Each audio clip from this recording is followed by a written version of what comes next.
He goes up to 4th quickest then, does Roland. So good lap time for him. He knocks out Lucas de Grassi. And then what about the rest of the Van field? Dorn to P1. He does, yeah. And Jean-Eric Verne as well. But crucially as well, Nick Cassidy out of qualifying in the group stages. It is Verne, Van Dorn, Evans and Nico Müller that make it through. What about Jake Dennis then? At the moment, he is out of the duels and he doesn't improve. Dennis is not going to make it into the duels. And Bird also is out as well. No, he's in. He's Bird, in. He's P4. just made it in. With 4 different powertrain manufacturers inside the top 4 in that session, incredibly tight margins. And here is just a reminder of how it looks in the duels ladder then. Head-to-head between Evans and Van Dorn. Down in towards turn 1. Looks okay through there, slightly deep actually on the first corner. Yep. And across the timing line comes Van Dorn. So Stoffel Van Dorn knocks out Mitch Evans. Nico Müller will not be competing in this second quarter final as a result of Müller clipping the wall in group qualifying, damaging his car.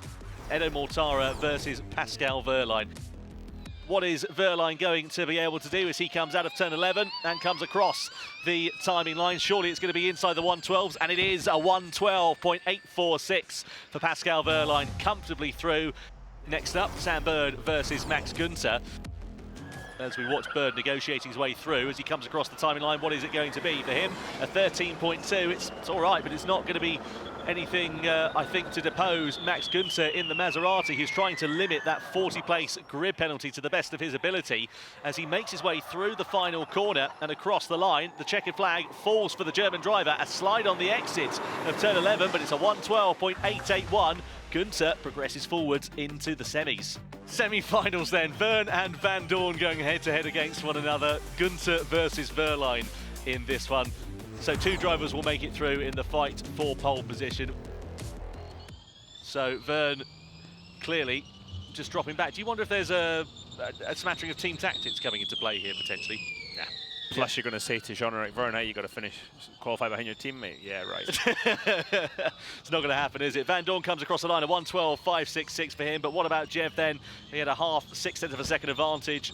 Comes across the timing line, 113.286 there for him. So second of the semi-finals then, this is Max Günther versus Pascal Wehrlein. Just a reminder, Günther has a 40-place grid penalty for changing a gearbox, as well as an inverter after free practice too. This could go all the way down to the final few corners. Günther so far, it's looked neat and tidy, but has he left a margin? Did Pascal he get the wall? Wehrlein. Ooh. Through the final corner we go. What is the time on the door going to be for Max Günther as he comes to the checkered flag? It's a 113 flat. It's not the fastest that we've seen so far here this weekend. And Wehrlein is up by 1/10 of a second. Through turn 11 we go. Is it going to be Wehrlein or is it going to be Günther? Maserati versus Porsche. Who emerges on top? It is Pascal Wehrlein. And in the fight for pole position, it is going to be Pascal Wehrlein versus Stoffel Van Dorn.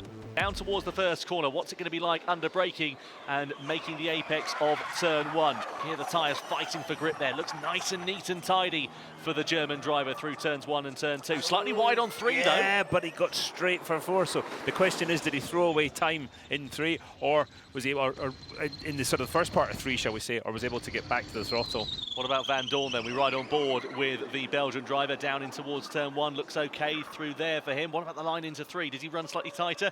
A fraction. Yeah, a bit more cautious through the first couple of corners than Pascal Wehrlein.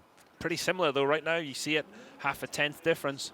Yeah, and it's just in the favour of Pascal Wehrlein at this stage in this lap then for the Porsche. Is it going to be a second pole position of the season for him? He's through the second sector now, 28 flat for him.